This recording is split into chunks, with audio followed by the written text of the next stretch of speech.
In 1622, a Portuguese governor sat across from an African queen and refused to give her a chair. It wasn't an accident, it was a message. You are beneath me. So she turned to one of her own attendants and had them get down on their hands and knees. Then she sat down, on a human being. Eye level with the governor, point made. That woman went on to fight the Portuguese colonial empire for almost 40 years, outlasting governors, treaties and betrayals, and dying undefeated in her own kingdom at nearly 80 years old. Her name was Nzinga, and this is her story. If you're new here, this channel covers the stories from history that deserve way more attention than they get. If that's your thing, the subscribe button is right there. No pressure, just an option. To understand Nzinga, you have to understand the world she was born into, because it was already on fire. By the time Nzinga was born, around 1583, the Portuguese had been established on the Angolan coast for decades, and they weren't there to trade politely. They were there for two things: territory and people. Angola sat at the center of one of the deadliest engines of the transatlantic slave trade. Portuguese forces and their local allies raided constantly, capturing people from Ndongo and neighboring kingdoms to sell into slavery across the Atlantic. Nzinga was born into the royal family of Ndongo, a kingdom that was, at that point, locked in an increasingly desperate struggle against Portuguese expansion. Her father was the ruler, the Angola, which is actually where the modern name Angola comes from.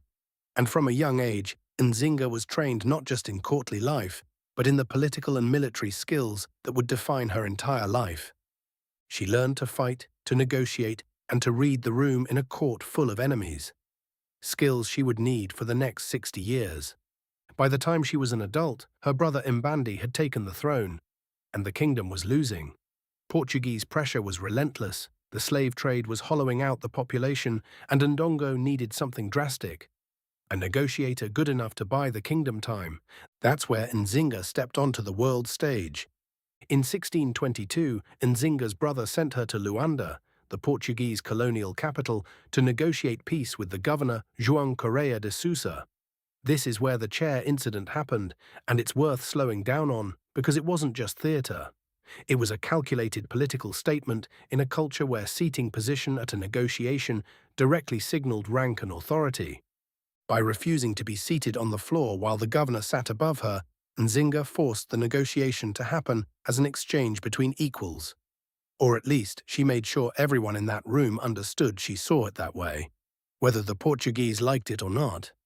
And it worked. She negotiated a treaty that, on paper, was a real diplomatic win. Portuguese forces agreed to withdraw a fort from Ndongo territory, return people who had been taken captive, and recognize Ndongo's sovereignty.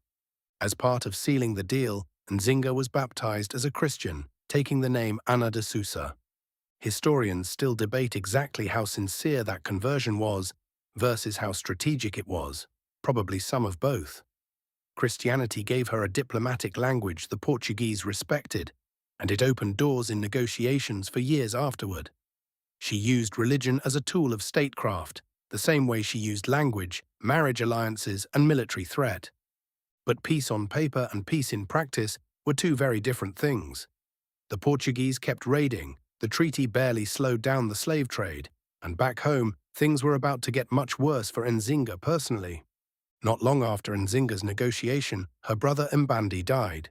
The exact circumstances are disputed by historians, with some sources suggesting Nzinga may have played a role, though this is far from settled. What's clear is that in the chaos following his death, Nzinga positioned herself as regent, and then as ruler of Ndongo. This alone was extraordinary. A woman ruling a kingdom in this region, in this era, was not the norm, and she had to fight to make it stick. She didn't just inherit the crown quietly. She had to actively defend her legitimacy against rivals, against Portuguese officials who preferred a more pliable ruler on the throne, and against the basic fact that many in the region simply weren't used to a female Angola. And the Portuguese, predictably, didn't honor the treaty for long. They installed a rival claimant to the throne, resumed raiding, and made it clear that the peace Nzinga had negotiated was never going to hold as long as Ndongo remained independent and in her hands. So Nzinga made a decision that would define the rest of her life. If the Portuguese weren't going to let her rule Ndongo in peace, she'd take a different kingdom and fight from there. Around 1629, facing overwhelming Portuguese military pressure, Nzinga was pushed out of much of Ndongo's core territory. Most rulers in her position would have been finished. Instead, she regrouped and within a couple of years conquered the neighboring kingdom of Matamba, deposing its ruling queen and establishing herself as the new sovereign there. This is the part of her story that tends to get skipped in short versions. Nzinga wasn't just a diplomat who happened to also fight when negotiations failed. She was a genuinely skilled military commander who rebuilt an entire power base from exile. And she rebuilt it in a strategically brilliant way.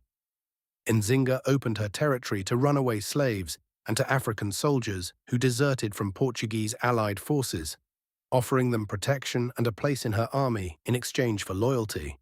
Every person who escaped Portuguese control and joined her wasn't just a new soldier for Nzinga. It was a soldier the Portuguese no longer had. This turned Matamba into both a kingdom and a growing resistance movement, fed directly by the very system it was fighting against. It was a slow bleed against Portuguese colonial military strength, sustained over years, and it made Nzinga one of the most persistent thorns in Portugal's colonial ambitions in the region. In 1641, the geopolitical map shifted again when the Dutch, rivals of the Portuguese in the broader colonial competition across the Atlantic, seized Luanda. Nzinga saw an opportunity and allied with the Dutch against their shared Portuguese enemy. For several years, this alliance gave Nzinga real military momentum. Combined forces pushed back against Portuguese positions, and for a moment it looked like the balance of power in the region might genuinely shift. It didn't last.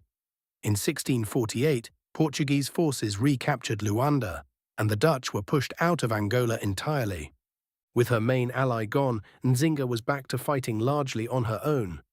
But on her own, for Nzinga, meant continuing to lead troops personally, even into her 60s, an age at which most rulers, in any era, were long past the battlefield. She used calculated guerrilla tactics rather than committing to constant open warfare against a better-equipped colonial military, striking, retreating, negotiating when it served her, and refusing to simply surrender Matamba's sovereignty, no matter how the broader war in the region went. By any reasonable measure, this was one of the longest sustained periods of organized African resistance to European colonization anywhere on the continent during this era. Not a single battle or a short-lived rebellion, but a fight that spanned most of her adult life. By the mid-1650s, Nzinga was in her 70s, and the political calculus had shifted again. In 1656, she negotiated a formal peace treaty with the Portuguese, this time from a position where Matamba's independence was actually respected in the terms, rather than being a fragile promise the Portuguese could ignore whenever convenient. As part of cementing this peace, she once again publicly emphasized her Catholic faith, continuing to use religious diplomacy as she had throughout her life.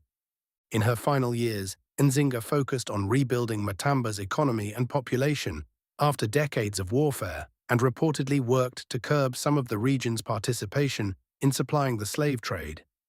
Though scholars note this legacy is complicated, since slavery and the slave trade remained deeply embedded in the broader regional economy of the era, including within some of her own diplomatic and military arrangements over the years. Nzinga died in 1663 in her own kingdom, undefeated by the Portuguese in the sense that mattered most to her. Matamba remained an independent African state, not a Portuguese colonial possession. It would continue to exist as a sovereign kingdom for decades after her death, a direct result of the political and military foundation she built. Today, Nzinga is a national symbol in Angola. There's a major statue of her in Luanda, the very city where she once refused to sit on the floor for a Portuguese governor. She's remembered as a founding figure of Angolan national identity, and as one of the most significant African leaders to resist European colonization in the entire early colonial period. Nzinga didn't win every battle. She lost territory, lost allies, and spent most of her adult life fighting a colonial power with more advanced weapons and deeper resources than her own kingdoms could match. But she never stopped adapting. Diplomat, military commander, strategist, symbol, for almost 60 years of public life. And she died having done something very few rulers anywhere managed to do against European colonization in this period. She kept her kingdom hers. If this is the kind of history you want more of, subscribe, and let me know in the comments who you think deserves this treatment next.